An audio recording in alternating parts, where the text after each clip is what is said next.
Investisseurs, investisseuses, bienvenue dans cette nouvelle vidéo du Café de l'investisseur. On va parler d'investissement, comme d'habitude, mais là, on va parler de la bourse. On parle beaucoup d'investir en bourse sur cette chaîne, mais quelquefois, j'ai l'impression que ça vous fait peur. Alors aujourd'hui, on va parler de la bourse. Qu'est-ce que la bourse? La bourse est un lieu d'échange de capitaux. C'est un marché de capitaux. Il y a forcément une offre et une demande. L'offre, c'est les épargnants qui ont de l'argent et qui proposent cet argent pour les entreprises. La demande, c'est les entreprises qui ont besoin de capitaux pour se développer et aussi pour financer leurs différents projets. Alors c'est un concept assez simple, c'est juste un marché, il y a une offre, une demande, et donc forcément il y a un prix pour faire matcher au maximum l'offre et la demande.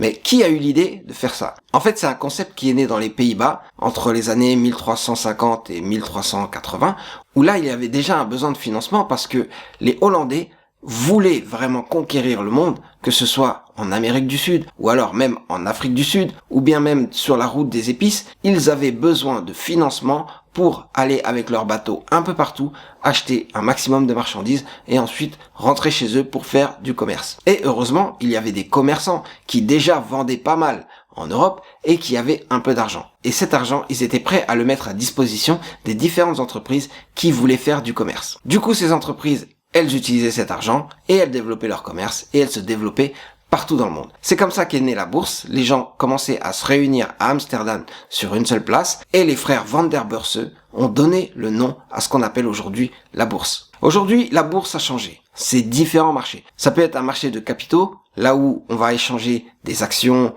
ou des obligations ou des billets de trésorerie ou même des obligations assimilables au trésor, mais ça peut être aussi un marché d'échange où là on va échanger des devises et aussi on va se prêter ou emprunter des devises. Et ça peut aussi être un marché avec des matières premières ou des taux d'intérêt ou même des devises à terme. Et quand on parle de marché à terme, on va faire appel aux produits dérivés et donc à des produits un peu plus complexes mais qui sont nécessaires. Alors les Hollandais avaient développé leur industrie financière et ils ont été très vite imités par d'autres nations, que ce soit la France ou l'Allemagne, pour pouvoir eux aussi développer tout leur commerce et même plus tard leur industrialisation.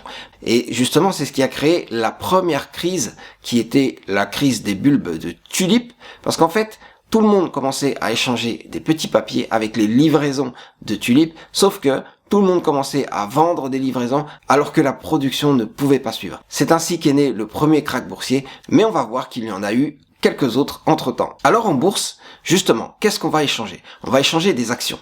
Les actions, c'est des parts d'entreprise. Donc il est possible pour des épargnants d'avoir quelques parts d'entreprise et ça leur permet d'avoir une partie du bénéfice des entreprises. Quand les entreprises vont distribuer des dividendes en fonction des résultats qu'elles ont fait, elles vont penser à leurs actionnaires et donc leur donner une part. Avoir une part d'entreprise, ça peut être intéressant si l'entreprise fonctionne bien et donc ça rémunère pas mal. Mais attention, si l'entreprise fait faillite, sachez que vous avez tout perdu. D'un autre côté, on a aussi les obligations. Avec les obligations, vous achetez une dette de l'entreprise. Et en achetant cette dette, c'est comme si vous prêtiez de l'argent à l'entreprise. Et dans ce cas, l'entreprise va vous remettre cet argent. Ça peut être une entreprise, mais ça peut être aussi un État. Car les États, à un moment, avaient des gros besoins de financement. Et ça a été le cas quand il y avait des guerres. Et là, il y a pas mal de banquiers qui se sont enrichis en Europe avec les différentes guerres parce qu'ils prêtaient aux gagnants et quelquefois même ils prêtaient aux perdants pour reconstruire le pays ou même ils prêtaient directement aux deux en même temps. Donc dans tous les cas, ils étaient sûrs de gagner. Mais en bourse, on va trouver aussi des produits un peu plus élaborés. Par exemple, des parts de fonds. Les parts de fonds, c'est quand une société de gestion va avoir plusieurs actions ou plusieurs titres en portefeuille. Et là, dans ce cas, elle vous promet la rémunération de tous ces titres en même temps. C'est plus simple pour une société de gestion d'avoir tous ces titres que pour un particulier d'acquérir ces titres. Donc le particulier, lui, il va juste prendre des parts de fonds et donc il bénéficiera d'une partie de toutes les performances de tous les titres que les fonds ont en portefeuille. Vous pouvez avoir des fonds monétaires, vous pouvez avoir des fonds obligataires, des fonds actions sur les pays émergents ou des fonds actions sur des secteurs en particulier, comme le luxe ou comme l'agroalimentaire. Donc vous avez la possibilité de prendre des performances sur n'importe quel secteur ou n'importe quelle zone géographique. Et c'est là aussi qu'on peut trouver des ETF, Exchange Trade Funds, qui sont en fait des parts de fonds qui vont répliquer des indices. En dehors des fonds, vous avez aussi des certificats. Certaines banques vont avoir la possibilité de créer des produits entièrement. C'est des produits qui sont faits sur mesure en fonction de la demande qu'ont les banques, mais surtout de l'offre qu'elles sont capables de faire aux différents intervenants sur le marché. Et là, on arrive à une dernière sorte de produits qui sont les produits dérivés. Là, ça demande quand même d'avoir quelques outils et des outils qui vont être de plus en plus précis. C'est pour ça que se développe en fait une sorte d'ingénierie financière avec pas mal d'ingénieurs et de matheux dans les salles de marché, alors qu'avant, c'était vraiment des financiers qui travaillaient dans les salles de marché. Donc voilà comment ça se passe en bourse. Et du coup, quand on voit tout ça, on se dit la bourse c'est bien, ça marche bien, mais il faut savoir que la bourse c'est assez volatile. Il y a des hauts et des bas. Et c'est ça qui fait qu'on ne gagne pas forcément toujours en bourse. Et même quelquefois, beaucoup de gens vont perdre en bourse.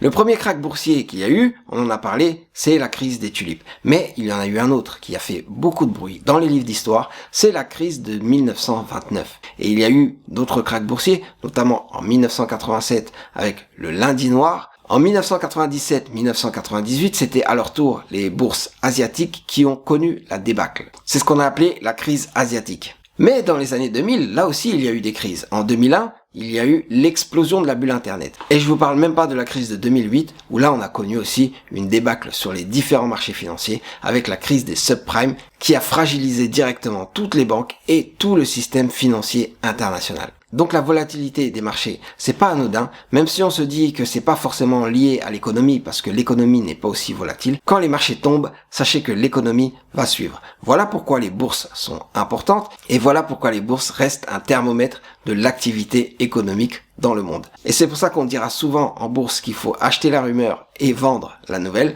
parce qu'en fait, dans les cours de bourse, il y a des anticipations et beaucoup de psychologie des différents intervenants qui vont faire que les prix vont évoluer à la hausse ou à la baisse. Et quand les investisseurs sont pessimistes, souvent, les marchés vont s'écrouler. Mais n'ayez pas peur. Sachez que quand les marchés s'écroulent, d'autres investisseurs arrivent, mettent leur argent et vont profiter de la remontée des marchés. Et si on regarde sur une longue période, les personnes qui investissent en bourse, elles ont un rendement de 7, 8, 9% en fonction des différents marchés dans lesquels elles investissent. Donc ça reste quand même un investissement rentable sur le long terme. Donc maintenant vous savez tout sur la bourse. Abonnez-vous à la chaîne et ne ratez pas les prochaines vidéos. C'était Serge Aliwanya pour le Café de l'Investisseur.